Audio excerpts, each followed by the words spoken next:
Welcome to the Lara Jane Layton Show.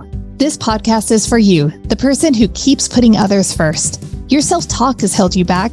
You no longer need to take a second seat. Let's explore ways to overcome self-doubt. You can silence that inner bully voice and achieve your full potential. Here's your host, Lara Jane. Hello, friend. I am so excited to be here with another best friend. Karen's joining us today. And the cool part about Karen's message is how to stay powerful, how to be that strong, amazing, beautiful person that you are and have that confidence with it.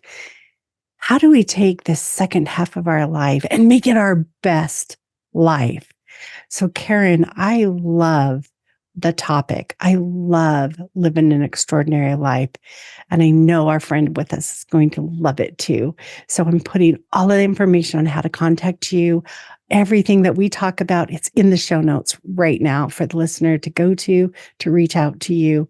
But Karen, help me and our friend with us become that powerful self that we already really are, but to let it shine. Mm-hmm. Yes, well, thank you for having me. I'm happy to be here.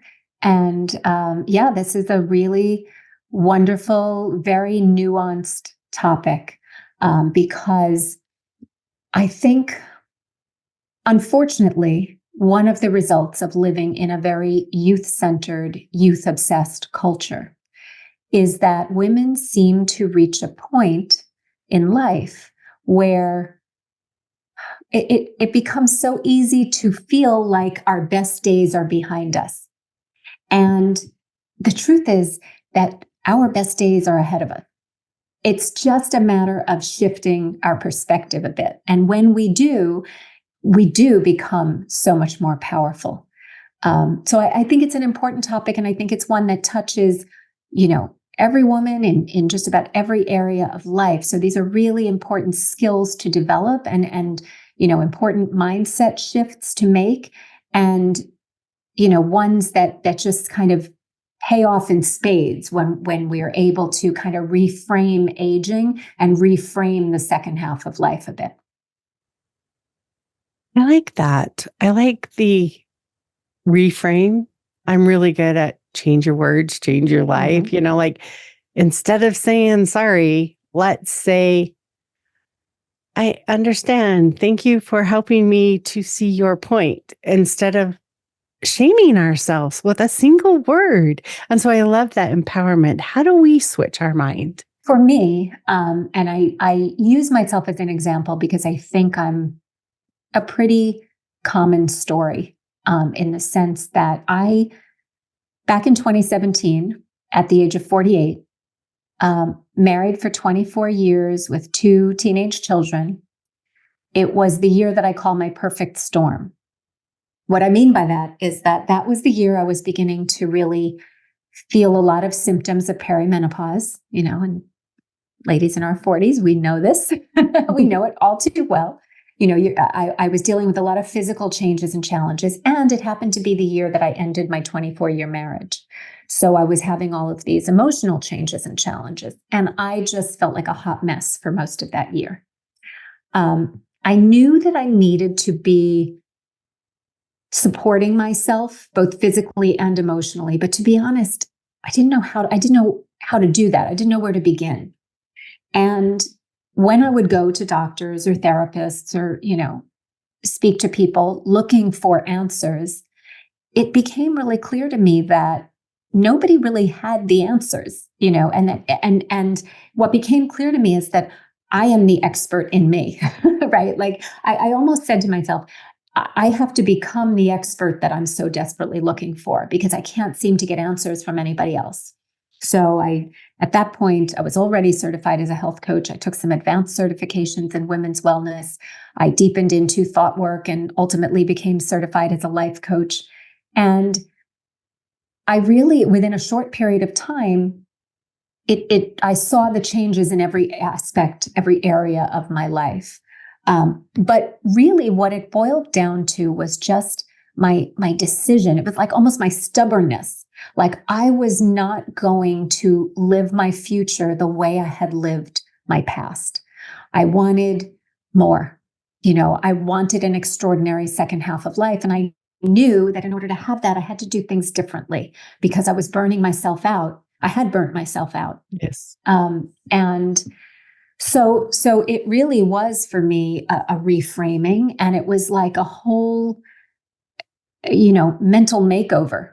And it translated as well into a physical makeover, because I do believe that there are, aspects that overlap. I mean, it's really hard, especially when you're dealing with hormonal changes and challenges. It's hard to feel terrible physically and make these mental shifts.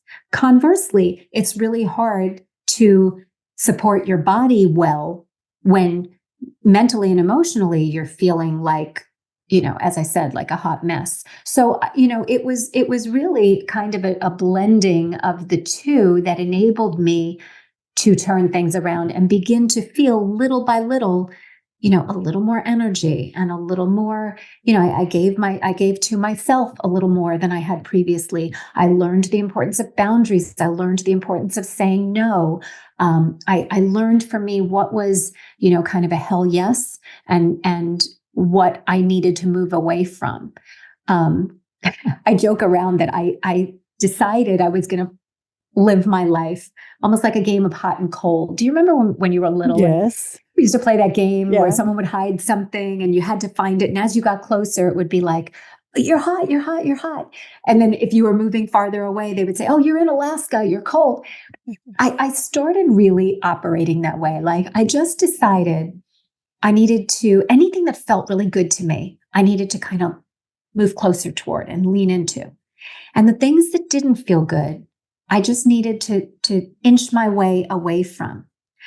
And I can't tell you the difference that sort of silly little thing, that silly little technique made in the course of my life, that one summer that I was doing this. It just allowed me to tune in and learn, what felt good to me and what didn't.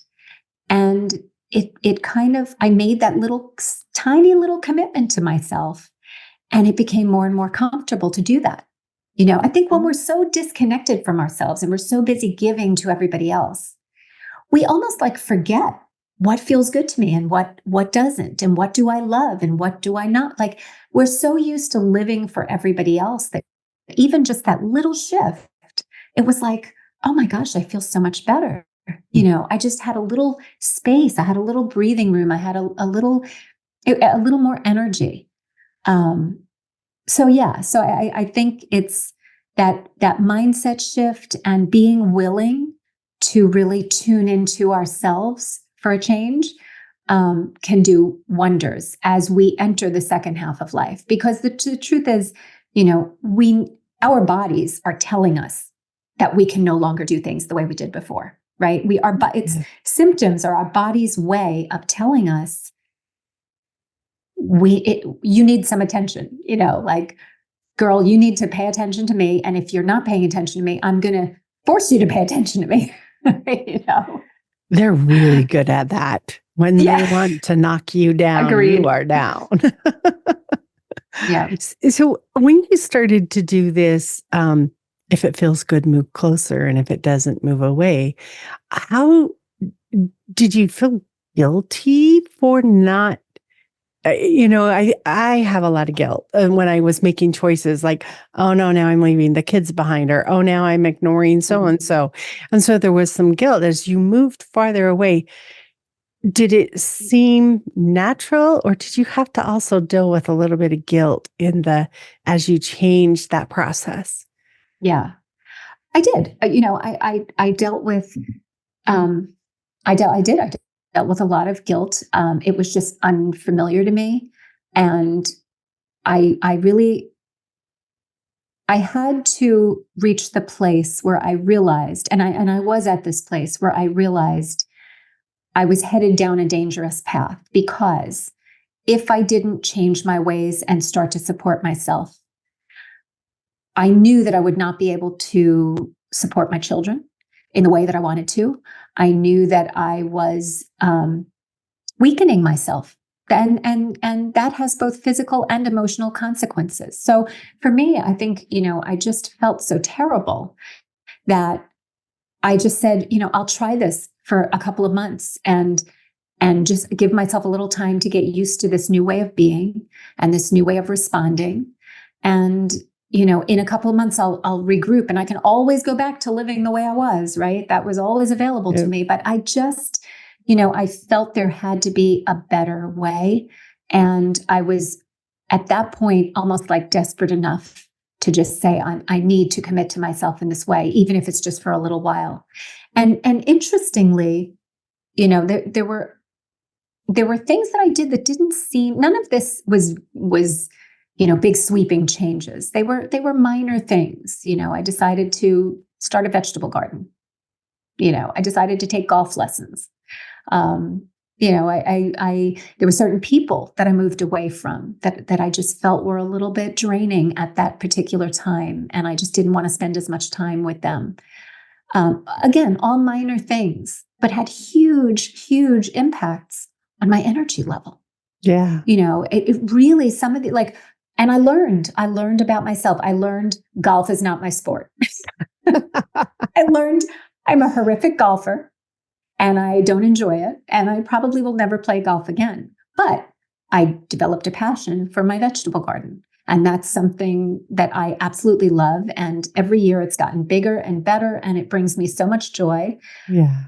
And yes, there were relationships that fell away because by the end of that, 2-month period, I realized that I was happier without certain people in my life. But the door opened for me to meet so many new people, so it was such an interesting process. And I think I've continued to do it. I mean, it really opened my eyes to the fact that everything is energy.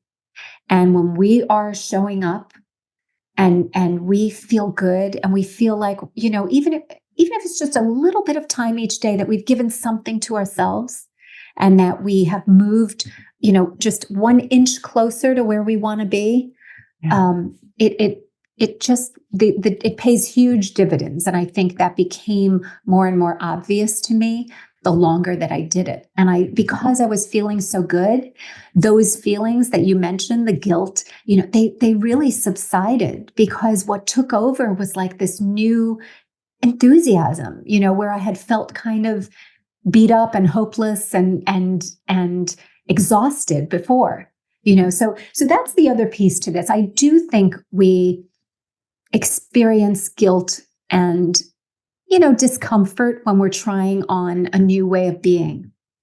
But I think we will know whether we're headed in the right direction because after a little while, it's almost like you can feel when you start to settle into it and you're starting to feel better. And then those negative emotions and that discomfort do seem to subside. So what I would say to our friend is, that you almost have to get a little bit comfortable being uncomfortable in the beginning of any new process, right? Whether it's, a new workout you're doing or a new sport you're taking up or, whatever it is. I think part of aging powerfully is being willing and being able to handle a little bit of discomfort because you're focused on the end result. And you're almost like, okay, I'll deal with this now. I know it's not going to be super comfortable because I believe that, this is something that's good for me. And I believe that if it's good for me, it's going to be good for everybody else. And in the end, it'll be a positive change. I love what you just said about, and I think this is so hard for us to believe, is if it's good for you, it's good for everybody else. And, we kind of go into that little pattern of how you're supposed to behave and how you're supposed to be and how you're supposed to look. And if that's a cold for you, move to the hot. Mm-hmm. I love this hot cold because it takes that good bad out of it, takes that emotion that's attached to it. Is it warm or is it cold? Right. Move towards the warmth. I love that. Yeah. The other thing, that I found super helpful that I would suggest trying, that ended up for me being a very powerful strategy that I do to this day, and I do it, professionally in the work arena. I do it personally. I do it with my relationships. Is I began to develop a relationship with the future me. Mhm. I would think, especially when I was at that transitional stage of like, I'm leaving this marriage, my life as it was before is kind of done, and now I've got to reimagine the future. So I had to almost project 10 or 20 or 30 years down the road, and I had to think about, well, who is it that I want to be then? How does she think? How does she live? What are her priorities? What is her self-care? I really started to think about who that woman was, and then started to bring her habits and her mindset into my life now. So it was almost like she became like a guiding light for me as I was living my life, because it brought me so much clarity, because when I was faced with a decision or a choice or a request, or, a situation where a boundary of mine had been crossed, all I had to do was think about, is this bringing me closer to her or not? And immediately I knew what my actions needed to be, because I needed to act in a way that would align me with that vision. So that I would say, to our friend, that is a powerful strategy. Get really clear on who you want to be in the future and develop a relationship with her. Let her guide your choices now. Keep that image front and center, so that when you are faced with a choice or a decision, or when you feel kind of pulled in a million directions, you can look to her for guidance. That was so powerful for me as I went through this process. I'm thinking about this, and it's like, I don't think I've run through this exercise. I think I'm always so much into I got to get through today, Mhm. that if I can get through today, I'll start again tomorrow. And I don't think I've ever framed things of, this is where I want to go. This is where I want to be. I have my 5-year goals. I don't take that completely Right. like I clueless in the goal area, but I don't know if I've decided who I am tomorrow. And And that's it's okay too. right. But it's like, what would be the first steps in trying to say, what do I want to be like tomorrow? So I'm going to ask you that question. But first, we're going to take a quick break, get a word from our sponsor. When we come back, we're going to dive into this. How do I find out what I want to be? So I'll be right back. This podcast is sponsored by Lara Jane Coaching. You know you're ready to silence your inner bully voice. Let Lara Jane support you with coaching. To schedule an introduction call, go to larajanelayton.com. All right, Karen. So how do I do this? I'm thinking about it, and I go, I can't be taller. Right. I'm probably getting shorter with this age thing. Mhm. So, but I do want to be more patient. And I mean, maybe I have done this, because I know I have worked really hard on not being that person who snaps back when something isn't just perfect. Like, who said what's perfect anyway? And it's like, breathe through it, relax. It's okay. It's going to work out. And to have that mindset. So in that sense, I work towards that one thing. It's like, okay, this just pushed my button. What do I do? And so Yeah. that one I've done, but there's so many other things that I know our friend wants Mhm. to embrace. We don't want Yeah. to change. We want to just have this easy peasy life. We say that, but it's because change is a shift. Yeah. And how do you make that shift comfortable? And I like how you said, who am I in the future? Because all of a sudden, that you're going to that comfort zone. Mhm. That person I want to be is comfortable. And you stop that step of, oh, this is uncomfortable. So how did you take your first step, and what did you Yeah. do?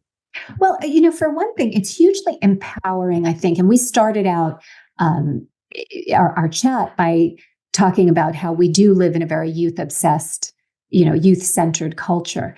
And unfortunately, many women reach 40 and they feel like, you've heard the expression, it's all downhill after 40, right? We think somehow in our 20s and 30s, we're doing all these great things. And then we hit 40 and, life is no longer full of opportunity. One thing I love about the Future Me exercise is that, it gives us a positive, encouraging place. It's a reference point that feels wonderful as opposed to feeling like we're slowing down and we're, our world is shrinking and we're going downhill, so to speak.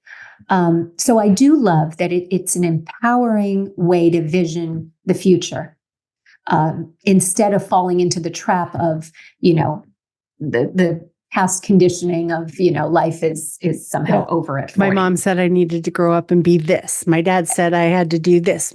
We do things up into a certain age because someone directed us to. Mm-hmm. And I love that untangling and that vision of yourself. I know for me, I could set something in the future and I can start working towards it. And I may change my mind. Oh, that's not the new me anymore. I'm going to switch it a little bit. And I want our friend to know it's okay. Yeah. It's okay. This is your future that you picked, that you chose, that you planned. Nobody else has to be in that planning process. And if you get halfway there, it's okay to change. And it's okay. Here's the thing too that's funny about goals that most women don't realize, most people don't realize. It's never about the goal, right? We could cast a vision of our future self. And we could be, pretty fixed in our mind that we want to be at a certain point. Let's say it's a professional goal. Let's say it's a financial goal or, whatever the case may be. The magic is not in the achievement of the goal.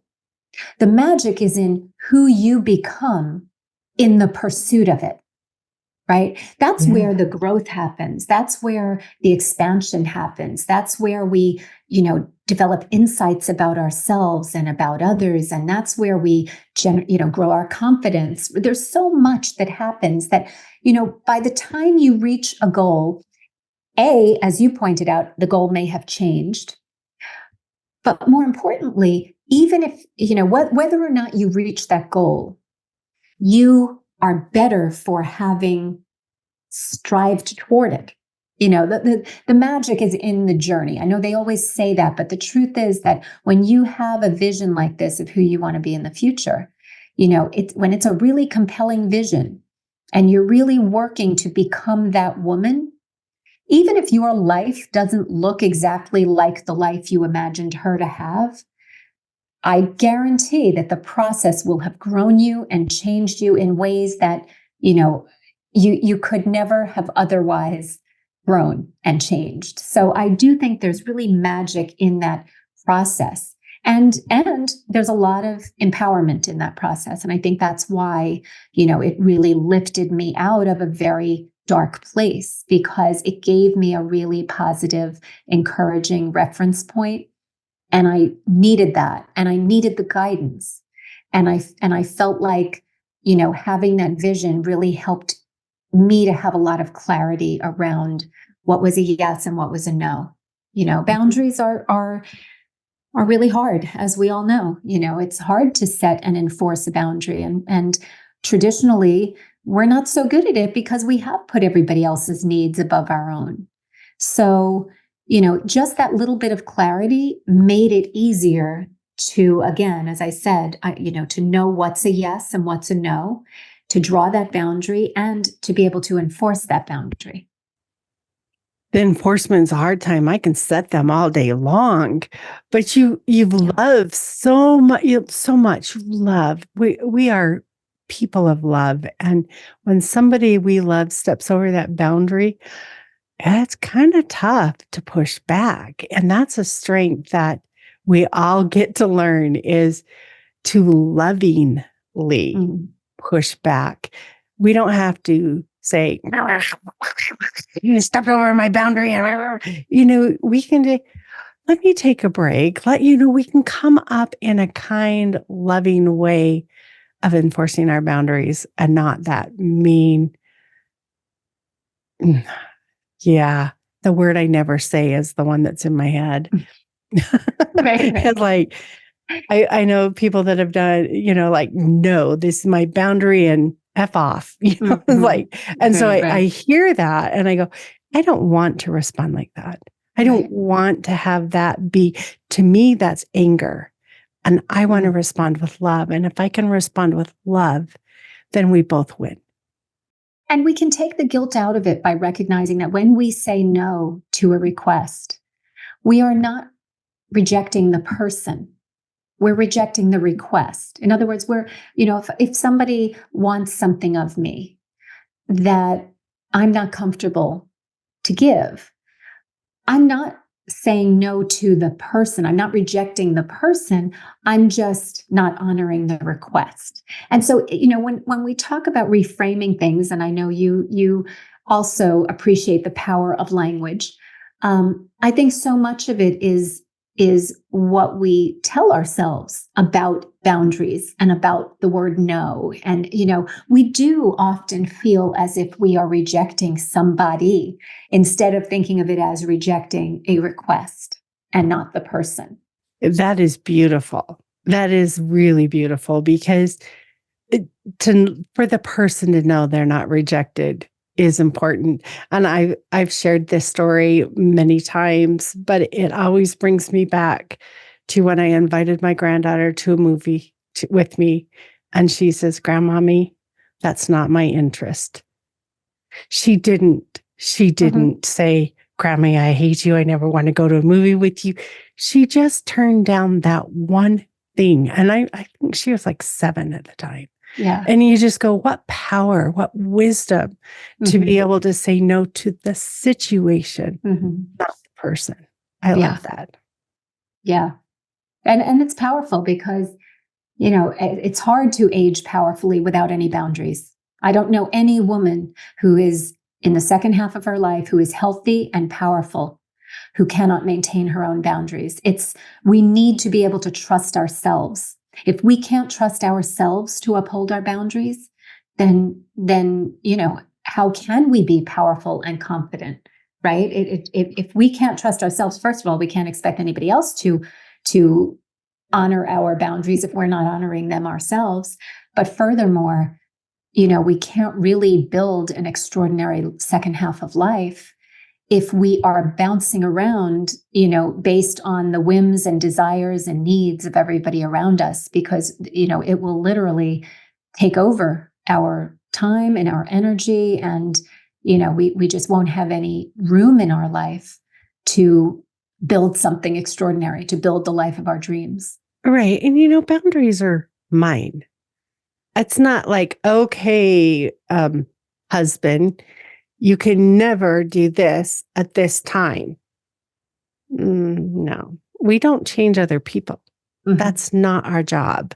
We can love them and they change naturally, but we don't mandate the way people treat us, but we can mandate our response to the way they treat us.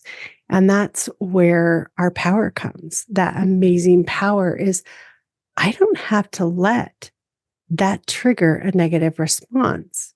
I can come back because that's my boundary. And I don't have to say, oh, don't you remember? I told you I never wanted it. That doesn't work. It's like, all right, now that's not what I want to do. However, you can say it as your boundary, not making them feel shameful also, because this life is full of trying to shame each other. Like, oh, well, you won't do this for me. And now they're going to blame it on race, gender, color. And it's like, no, it's nothing to do with any of those things. It's my boundary. This is my boundary, has nothing to do with you, what you're doing. And so it's really fun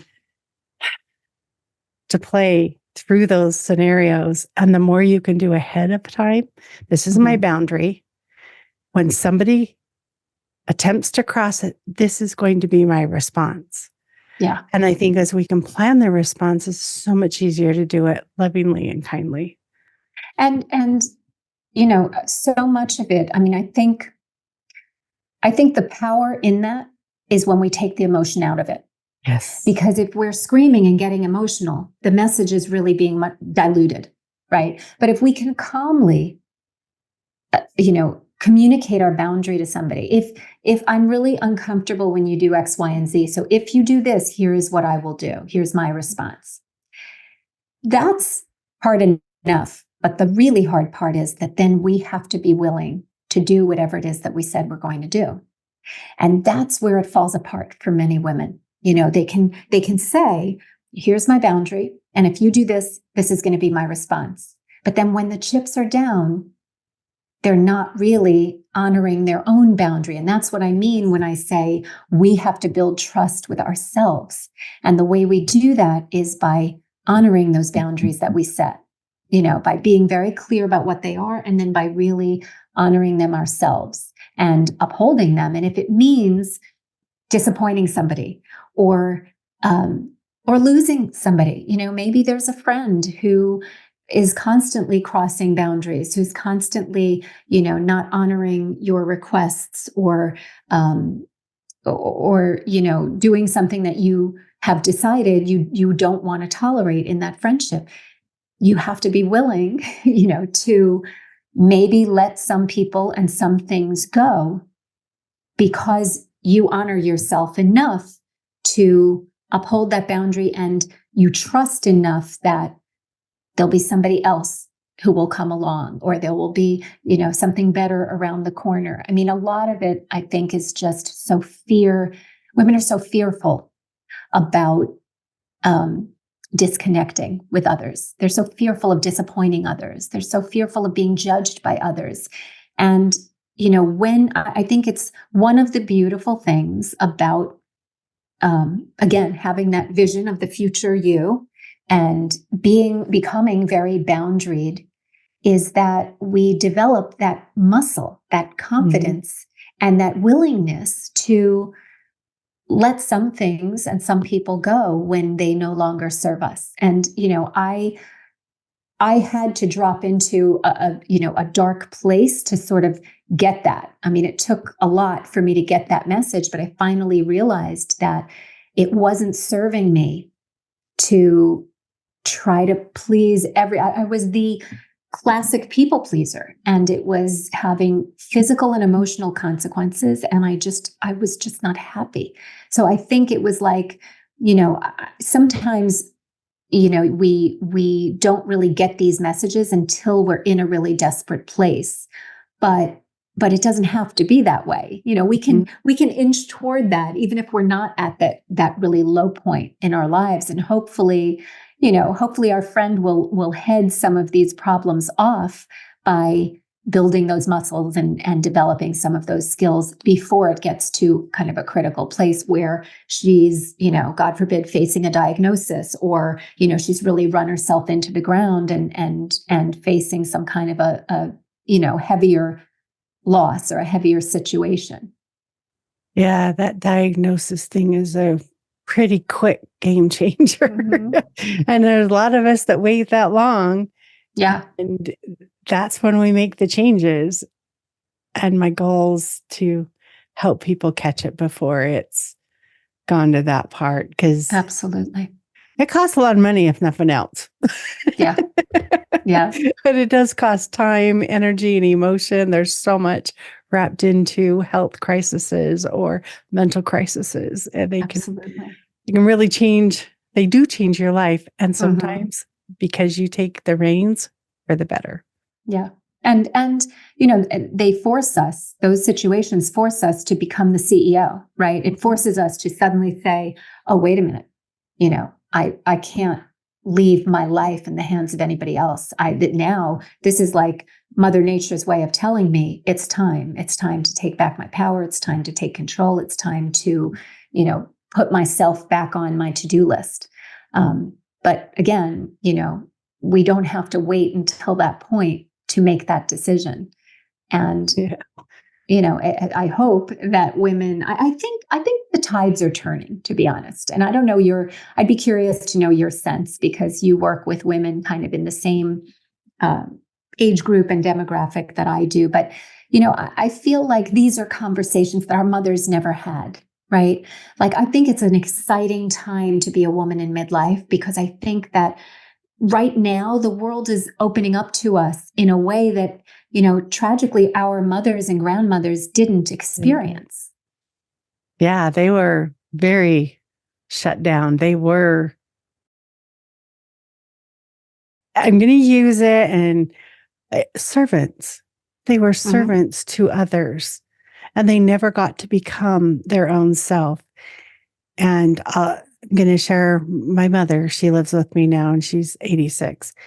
And I think my dad died like 35 years ago. She never remarried because why? She no longer wanted to be a servant to somebody else. And my mom listens to my podcast. So hi, Mom. But hello.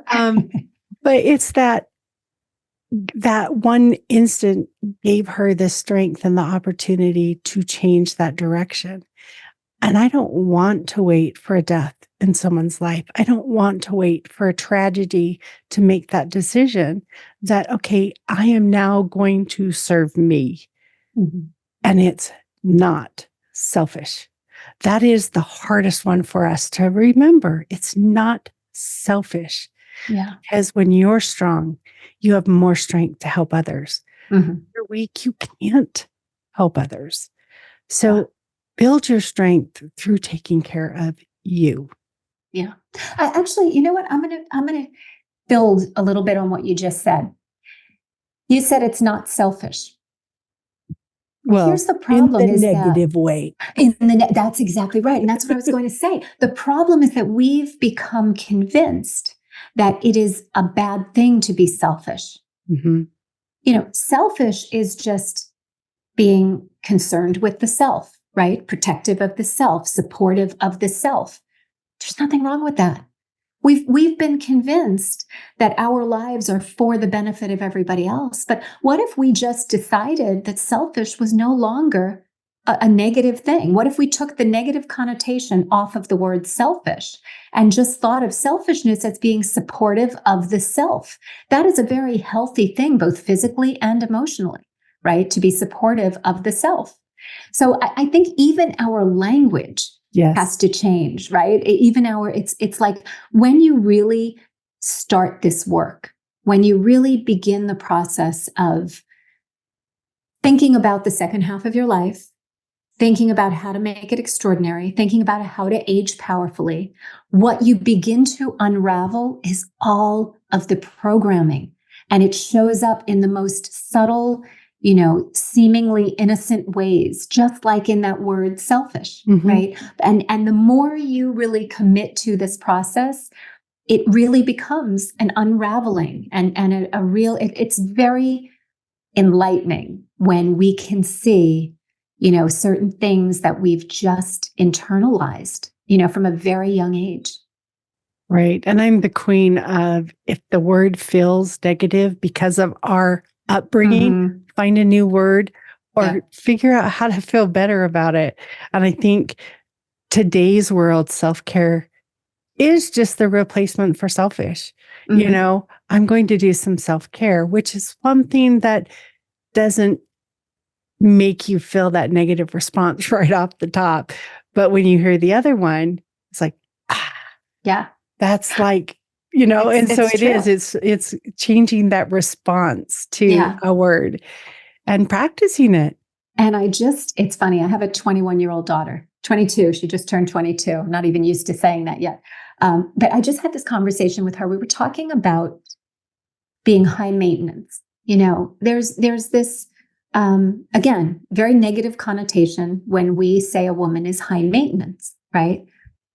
And what I said to her was, what's wrong with being high maintenance? When I love something, I take good care of it, right? If I have a car that I really love, I maintain that car. I take it for oil changes. I take it for tune-ups. I make sure that it's running properly. In my garden, I love my garden. I maintain it really well. I make sure I'm weeding and I'm watering and I'm fertilizing. I think even just that thought that it's somehow better to be a low maintenance woman, I think that's very damaging. And again, it's one of these things we just don't think about. We don't realize until we get really tuned in. And then we start to say, oh yeah, why have I for all these years operated under the assumption that I should be very low maintenance? No, it's okay to maintain ourselves and to have a high standard of how we, for how we maintain ourselves. It's just such an interesting process, when you really think about it. Yeah, because we could take this high maintenance thing on for another hour if we wanted to, because really the person who's saying that isn't doing the maintenance. Like, who cares? What is it to you if I take an hour to get ready or I don't? It's me that's doing it. So be your own, take the maintenance you need. If you have a car that is supposed to go 100,000 miles without a maintenance check, do what you feel like is right for your car. If you have one that needs every 30,000 miles, go with your car. We are all different. Our maintenance levels are different. And it's okay. Exactly. And it's okay to have good, high standards for other people as well. I the same way that I wouldn't let somebody come into my home and walk all over with their dirty feet and throw things about.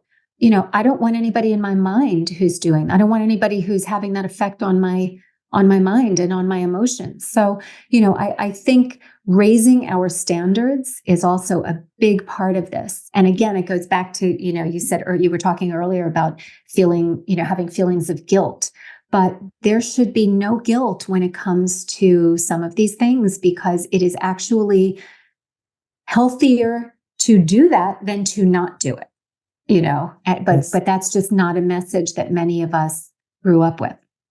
It is not a message we grew up with, and that's our job. To share that message. And Karen, you've done an amazing job at sharing the message. Is there something you would like to share with our listener before we close out? Well, yes, I would love to connect with your listeners. I love connecting with people. And I have a website, wellegantwoman.com, and a bunch of free resources there, one of which is the Midlife Glow Up Guide. And in that guide, I give a lot more detail on the process that you and I have been talking about. So, if our friend would like to deepen into this work a little bit more, learn a little more specifically what my steps were, what my process was, I'm happy to share that resource. I have a podcast, Elegant Woman, Redefining Midlife. They can find me there. I'm on all the socials. So I would love to connect with your listeners, and I'm always excited to make new friends. Well, Karen, thank you so much for joining us. And friend, Karen and I are not medical or mental professionals. We are here for entertainment. People have turned our lives around and want to be here to watch you turn your life to be your best life. We love it. So thank you for joining us, and stay tuned for the next episode. Are you tired of waking up exhausted? You are not alone. If you're looking to take your life back, let's start with the simple step of adjusting your self-talk. Stay tuned for the next episode with your host, Lara Jane. Remember to follow the show so you don't miss a next simple step that you can use to feel more confident. And please leave an honest review.